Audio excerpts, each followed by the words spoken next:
loser's bracket this time. Is this best 2 out of 3 or? This is best 2 out of 3 or 3 out of 5? 2 out of 3. Okay, so so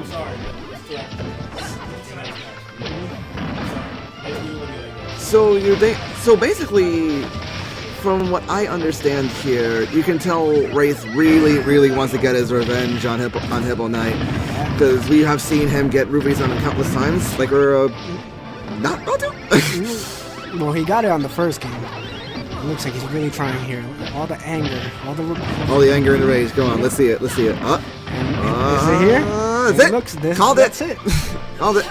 All right, we're seeing some of the rupees there. You can tell Wraith really just wants to get that run back with Hippo Knight. But the question is though, like, even you can tell this is only game 1 though. That's why, like, I'm just gonna be like this. Okay, game 1 on most circumstances is something that you would use as data and be like, okay, I did this and that in neutral. I know not to do this. What do I do from there? If you're playing like in a different stage or whatever, you'd be like, okay, should I play this the same way or differently? And one thing more important though about knowing what stages to pick, what to strike or whatever, is to know exactly like how your character can capitalize on that stage and how good they would be on trying to get their setups that they would need myself. Now, what Bayonetta is doing is actually pretty smart, because she is just making sure that Pac-Man does not use the projectile right there. So that right there alone can really mess up Pac-Man's neutral if his projectile even gets held by anyone, or if, like, say for example you're playing a character that can just hold on to it, it would just get to a point though where it would... Wow, what a good use of the Hydra right there.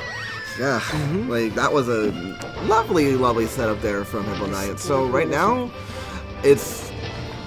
I mean, Bayo is in the lead right now, and right now Pac-Man just can't afford to get roofied again, but Bayonetta, with or without rage, she can still get those combos on the said character either way. Yeah. So it's basically a way of saying, okay, I need to make sure I'm not getting hit by Bayonetta, because regardless of which, she can roofie me at any percent, but I would have to know how to smash the eye, and there's a interesting grab right there. You can tell Pac-Man was probably going for a read right there.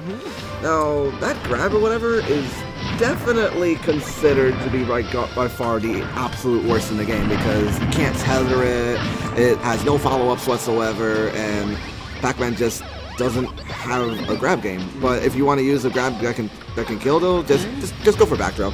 And that's not really saying much though, because it doesn't have really that much knockback. So I've seen that grab being used with the aid of the hydrant for that little extra push to catch your enemy off guard. Yeah, the good thing though, I feel that throw can be used. Oh, the wedge style, never mind. He was able to get that out with the forward air helped him out there. Majorly though, because had that not been something, that would have been pretty huge for those, right? And Wraith takes the first game with a nice little back air. Yes, he does. So is it possible he's gonna get that run back that he needs, or are we gonna have another game 3? No. All right, so we're moving on to game 2. Wraith is up 1-0 on the Hippo Knight. And what stage are we going to? What do you think? Probably Smashville or Town City, because like just so that way like Bayonetta won't be able to extend their combos as much. True. Well, so, mostly Smashville, not Town City. Yeah. Smashville, I like to call this stage Xanadu. Xanadu, the backstory to that though is, okay, there's this tournament series in Maryland that's been going on for like about 4 to 5 years or whatever, and it's like in the Baltimore, Maryland area, and every time I'm seeing matches of that from there, whenever I'm like studying stuff to help people, whatever, I'm like, okay, everyone's always playing in Xanadu. Yeah.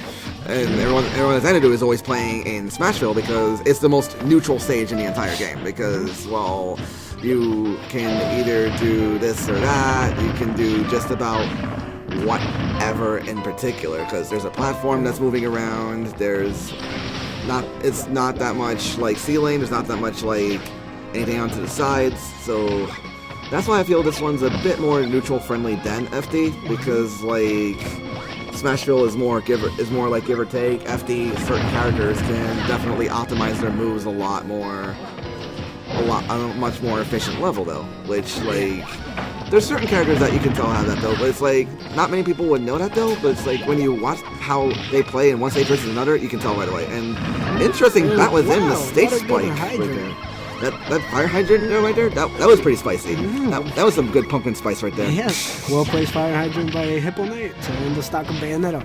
And we are up 2-1 on stocks right now.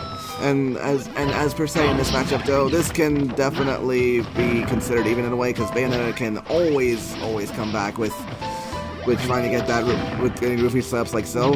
The worst thing though is Bayonetta can't really afford to be on rage right now because like you have because Pac-Man has 2 stocks and whatnot though. But if Bayonetta plays it safe and follows up the combos just right, then Bayonetta can be very capable of taking this game. Yeah, and you see what Pac-Man did right there with a nice little side B onto the hydrant and then follow up with a neutral. Yeah, so it's a pretty nice mix-up though, because when you do that with the hydrant though, it like gets rid of the free fall though, allowing you to get like any kind of setup that you can do, and you just want to get those mix-ups with Pac-Man though, because considering he is definitely a character that has a rather high learning curve, so to say.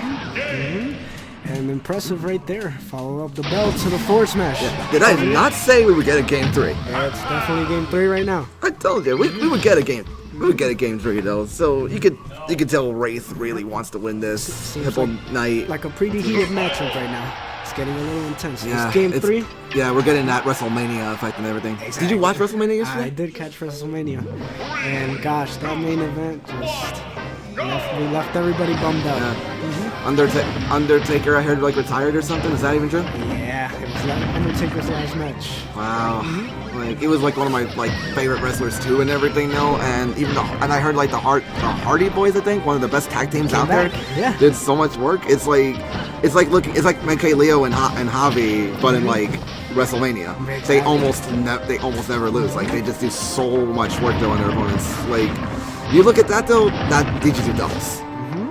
And anyways though, let's get back to the match right now. So we are in Battlefield of all things, and are we going to see the women's rights? Yes, we are. Oh, I was really close to the trampoline, but unfortunately couldn't DI properly, or it's just that's how it is. Like I honestly thought that trampoline thing right there was going to save him though. You know what though? So that was a little bit interesting though. Yeah. And this Bayonetta just really wants to get this game off of Hippo Knight though, because you can tell considering the game 3 scenario though that there's a little bit more on the line though, because this is a losers match. You don't really want to get knocked out, especially if you're PR and everything. So you have a little bit more on the line though, because you want to get more tournament wins. You want to get more results and everything now. So this is basically a way of saying I'm gonna show that I have a very solid Bayo, and I can even keep up with some of the finest though, which I definitely feel Wraith can do that though. Once he like excels more on his neutral, he can definitely keep up with like some of the higher up players though. Once he is able to utilize and figure out their playstyles alike. But right now, Wraith looks like he has the. No, Pac-Man's still living. Yeah, I was surprised there was no down smash for the most part, though, because that probably could have ended it. It looked like it wasn't able to reach, so if Wraith just went for the safer option. Yeah, it was either it wouldn't reach, or it would have, or like the witch time probably would have ended it though. So either way, that was probably a smart option. So right now, Pac-Man can't afford to get on the ceiling or can't get backyard. So we're seeing something like game 2, except it's the other way around. Yeah.